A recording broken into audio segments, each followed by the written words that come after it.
আবার হীরক রাজার লোক যারা কলাকুশলী আছো একটু স্টেজে চলে এসো। আমাদের শেষ আজকে শেষ তো হয় না, এই আন্দোলন শেষ হবে তখনই যখন অভয়া বিচার পাবে। আবার হীরক রাজা এই নাটকটা আপনারা দেখুন, এবং আমি জানি যারা আছেন হলে তারা কেউ হল থেকে যাবেন।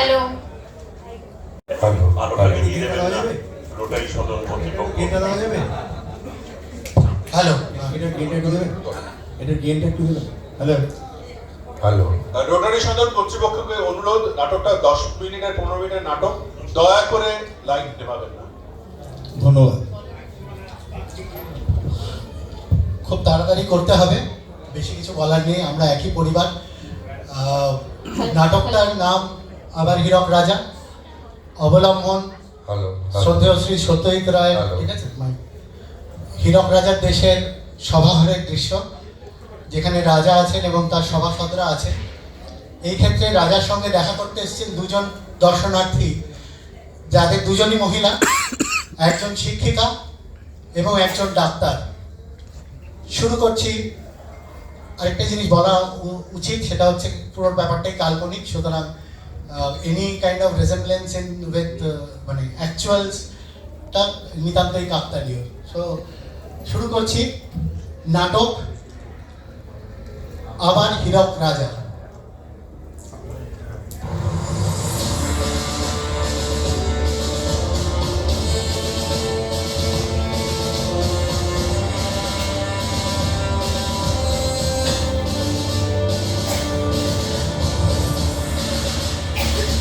ঘটনার সূত্রপাত একটি নারকীয় হত্যাকাণ্ড, যা আমাদের সকলকে নাড়িয়ে দিয়ে গেছে।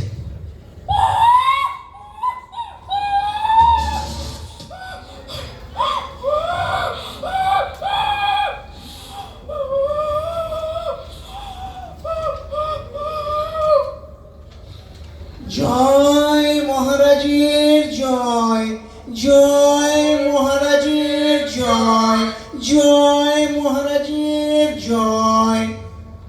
শোনো সবাই, আজ থেকে একটা কথা জেনে রাখো, অভিযোগ থাকলেই অভিযুক্ত বলা যায় না। মানিকবাবু কি বলে গেছে, এই একটা রোগ, অভিযোগ। তাহলে দাঁড়ালো কি, অভিযুক্ত তখনই বলা যায় যদি কোনো রোগ পাওয়া যায় তার গায়ে। যে রোগ যুক্ত নয় সে অভিযুক্তও নয়, ঠিক কি না? ঠিক ঠিক ঠিক। তা মামনি, তুমি তো ডাক্তার শুনি, তা অভিযুক্ত বলার আগে কোনো রোগ আছে কিনা সেটা সে করনি? আগে না, তা করিনি। তবে রোগ তো কারোর একার নয়, রোগ তো সমাজে। সমাজ? সেখানে তোমার কি কাজ? আমরা শুধু স্বাস্থ্য ব্যবস্থার সৎকার নয়, গোটা সমাজের সংস্কার করতে চাই। সংস্কার কি দরকার? দিব্য তো সব চলছে বলে জানি, খুন, ধর্ষণ, রাহাজানি। আর কাটমানি। সে কি মহারাজ, আপনি সব জেনেও এসবের নিষ্পত্তি করবেন না? দোষীদের শাস্তি দেবেন না? দোষী? কে কয় দোষী? রাজারে যারা রাখে খুশি, তারা যদি কিছু দোষ করে কম বেশি, তাতে অপরাধের কি হলো? কি হে, তোমরা কিছু বলো। আগে দোষীদের নিয়ে আজকাল সিন্ডিকেট রাজ, আমাদের অপকর্মের প্রমাণ লোপাট করাই এখন আমাদের কাজ। বাহ। মহারাজ, বাবা বাবা, কথাটা বেশ বলেছো বটে, বেড়ে বুদ্ধি দেখছি তোমার ঘটে। কি বিধি সব, তোমার তো রাজা হওয়ার খুব শখ, কত ঝক্কি সেটা দেখেছো কি? জানি মহারাজ, তাই তো শুধু মিডিয়া বাইট দেওয়াই আমার কাজ। শোনো মামুনি, তোমরা ডাক্তার, হাসপাতালে তোমাদের দরকার, তোমরা বরং ফেরো কাজে। আর এই সব আন্দোলন দাবি এ শুধু সময় নষ্ট, বাজে। আমাদের কাজের জায়গা এখনো নিরাপদ নয় মহারাজ। ওখানে এখনো অপরাধীরা ঘুরে বেড়াচ্ছে আর নিয়মিত থ্রেট দিচ্ছে। নিরাপদ নয় তা কেমন হয়? যারা আমার মাথায় আমি যাদের বসিয়েছি মাথায়, তারা তো সব গ্রেট। কি করে বিশ্বাস করি তারা দেয় থ্রেট? শুধু থ্রেট নয় মহারাজ, মারধর, গুন্ডামি, মহিলাদের উপর অত্যাচার কিছুই বাদ যায় না। ছাত্রছাত্রীরা এদের ভয়ে সর্বক্ষণ তটস্থ হয়ে থাকে। ভয়? কিসের ভয়? ভয় পেলে সে ডাক্তার কেমনে হয়? তা এত যদি ভয়, তবে ডাক্তারি বলে পড়াচ্ছে স্কুলে, কি দিদিমণি, ঠিক বলিনি? তা আপনারও তো শুনি অনেক ক্লেশ। তা বেশ, বলুন দুসার কথা শুনি, শিক্ষা ক্ষেত্রে কি এমন ব্যথা? মহারাজ, শিক্ষা হলো সমাজের মেরুদণ্ড, আর আজ সেই শিক্ষা টাকার বিনিময়ে বিক্রি হচ্ছে। আমরা যারা যোগ্য তারা দিনের পর দিন রাস্তায় বসে আছি, আর আপনার ছত্রছায়ায় থাকা কিছু মানুষ টাকার বিনিময়ে কিছু অযোগ্য লোককে শিক্ষকতার সুযোগ দিচ্ছে। এর চেয়ে ভয়ঙ্কর আর কি হতে পারে মহারাজ? হ্যাঁ, তা তো বটেই, তা তো বটেই। কিছু লোক কাজ পাচ্ছে, করে খাচ্ছে, তা কি সহ্য হয়? আপনাদের উদ্দেশ্য আন্দোলন করা, চাকরি দেওয়া তো নয়। সে কি মহারাজ, এইভাবে ঘুষ দিয়ে চাকরি পাওয়া আপনি সমর্থন করেন? তাও আবার শিক্ষকের চাকরি, যেখানে লক্ষ লক্ষ শিশুর ভবিষ্যৎ নির্ভর করছে। ছি মহারাজ, ছি। এই দেখো দেখি, কান্দ নাকি? নারীর চোখে জল আমারে করে দুর্বল। চোখ মোছো, চোখ মোছো। আর তোমাদের দোষ নাই। আগে তো রাজার বচন শোনা চাই। কই সভাকবি? শুনেছি তোমাকে সবাই স্বভাব কবি বলে। তা সারাদিন বসে যত ছাইপাশ লেখো, সেগুলি বিক্রি হয়, চলে। আগে আমার লেখা কি আর তেমন কেনে, তবে মুখে মুখে ফেরে, বাসে, ট্রেনে। বেশ বেশ বেশ। তা আমার তো আঁকা ছবি, কবিতার বই, সেসব যায় কই? লোকে কোটি কোটি টাকা দিয়ে কিনে ফেলে দেয় নাকি ড্রেনে? সে সাহস কারো নেই মহারাজ। তাছাড়া আপনার কাজের অর্থ সাধারণের খুঁজতে যাওয়া ব্যর্থ। তা বটে, তা বটে। তা বেশ, যে কথা মুখে মুখে ফেলে শোনাও এনারে। এরা যদি থেকেই যায় রাস্তায় আমরণ, বসে বসে আউরা রাজার বসন, শোনো তোমরা। দিতে হলে মাইনে, শিক্ষক চাইনে, শিক্ষায় লাভ নাই, রাজনীতি করা চাই। এমন কথা বলবেন না মহারাজ। আপনি কোটি টাকা খরচা করে উৎসব করেন, আর শিক্ষককে মাইনে দিতে আপনার এত অসুবিধা। আজ নামমাত্র মাইনেতে আপনার লোকজন চুক্তিভিত্তিক শিক্ষক রেখে স্কুল ভরাচ্ছে। ওদিকে হাজারে হাজারে স্থায়ী শিক্ষকের পদ শূন্য। এদিকে যারা ঘুষ দিয়ে শিক্ষক হয়ে ঢুকছে, স্কুলে ঢুকে তারা রাজনীতি করছে, শিক্ষার পরিবেশ নষ্ট করছে। যাদের নিজেদেরই শিক্ষা নেই, তারা অন্যদের কি শিক্ষা দেবে?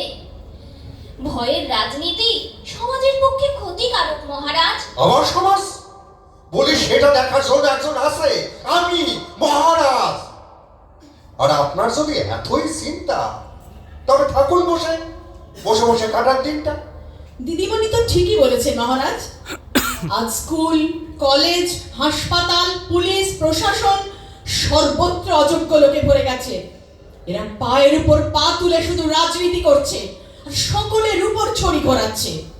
আপনি চিন্তা করতে পারেন, হাসপাতালে ডাক্তারের নামে একদল রাজনৈতিক গুন্ডা গলায় সোনার পদক ঝুলিয়ে ঘুরে বেড়াচ্ছে, অথচ পরীক্ষা নিয়ে দেখুন গোল্ড মেডেল তো দূরে থাক, এরা কেউ পাশেরও যোগ্য নয়। সে কি পাশের আবার যোগ্যতা লাগে নাকি? এ তো দেখি আসল শিক্ষাটাই রয়ে গেছে বাকি।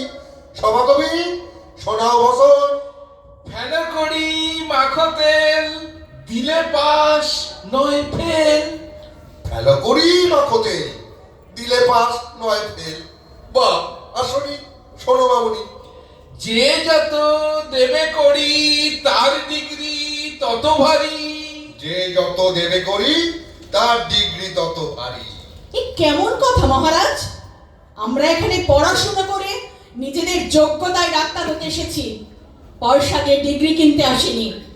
এই দুর্নীতি চলতে দেওয়া যায় না, আমাদের বিচার চাই। বিচার? কে দেয় বিচার? শোনো বছর। পড়াশোনা করে যে অনশনে মরে সে, যে করে দুর্নীতি তার নাই ভয় ভীতি। রাজায় রাজায় আপনজন, বিচারের নামে তাই প্রহসন। বিচারের নামে প্রহসন। শোনো মন্ত্রীগণ, এবার একটা কথা মন দিয়ে শোনো। বসে বসে ঘাট নাড়া ছাড়া তো আর কাজ নেই কোনো। আগে না মহারাজ, এখন আমরা বিশেষ কাজে ব্যস্ত, শুধু শুধু করেন আমাদের অপদস্থ। হ্যাঁ, তা তো বটেই। তোমরা হলে অকৃতজ্ঞ, অকর্মণ্য, অদূরদর্শী জ্ঞানী গুণী। তা কি বিশেষ কাজ শুনি? আগে পাশের দেশের অবস্থা উত্তাল, অন্তর্কলহে গোটা দেশ পেশামাল। সে কি পাশের দেশ? দাসের দেশ হলো নাকি? তা পাশের দেশে কি হয় তাতে তোমার কি? এ তো বাবা মুশকিল হলো দেখি। আমি বসছি আমার জ্বালায় কেসও করতে কখন কি বার হয়, আর তোমরা ভাবো অন্য রাজ্যের ঘর না। তোমাদের সাহস তো দেখি কম না। মহারাজ, ও দেশে ধর্ম নিয়ে চলছে কাটাকাটি, তাই ভাবি আমাদের হাতে সুযোগ ফাটাফাটি। সুযোগ বলে কি? আগে সুযোগ আগে গত কবছরে এ রাজ্যে যত লোক ঢুকেছে কয়েক লক্ষ, এদের দলে টানাই ছিল আমাদের প্রধান লক্ষ্য। এখন যদি বাড়ে আরো কিছু শরণার্থী, আর বছরে এরাই হবে আমাদের ভোট প্রার্থী। বাবা, তোমরা দেখি ত্রিকালদর্শী জ্ঞানী। আমি তো এত ভেবে দেখিনি। শুধু নিন্দুকেরা বলে ওরা নাকি বিধর্মী।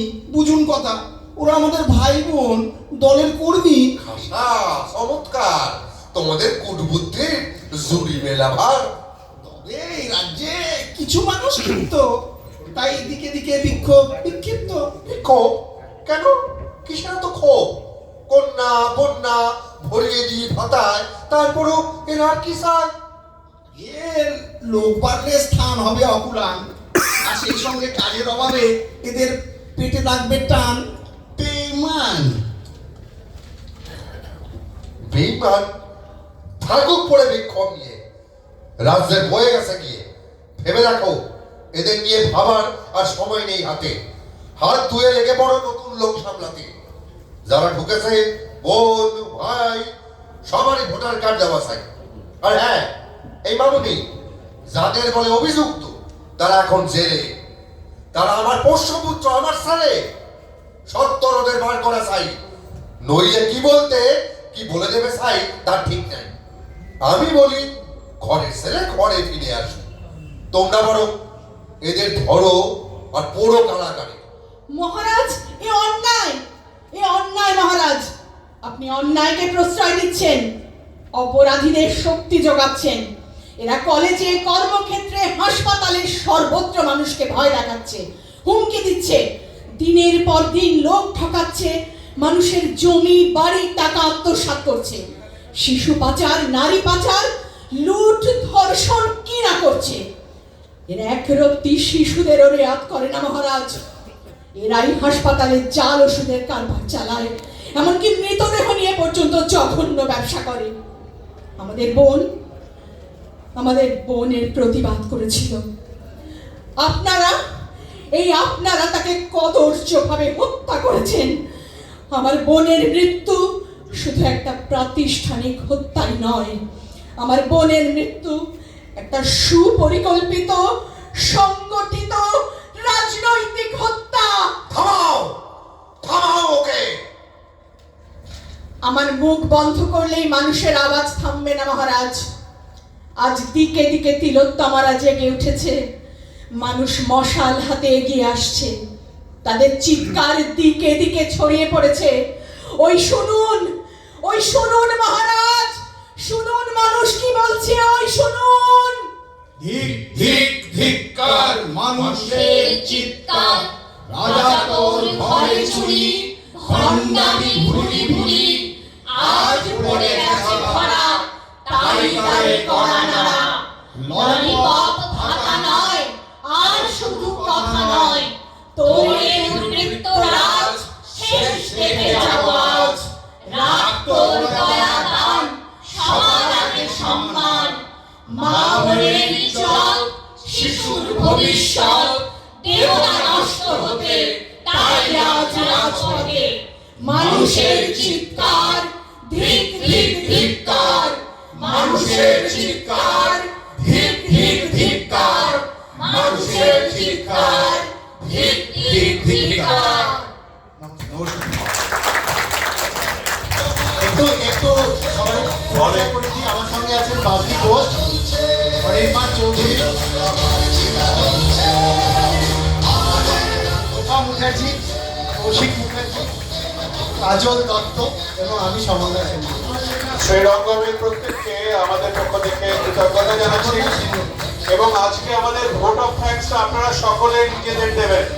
আপনারা যারা নিজেদের মেরুদণ্ড শক্ত করে নিজেদের বিবেক নিয়ে আজকে এখানে এসেছিলেন, প্রত্যেকের ভোট অফ থ্যাঙ্কস প্রাপ্য, প্রত্যেকে নিজেদের ভোট অফ থ্যাঙ্কস দিন। একটা বহমান চলমান ইতিহাসের অংশ হয়ে রইলেন আপনারা প্রত্যেককে। কৃতজ্ঞতা, ধন্যবাদ, শুভরাত্রি।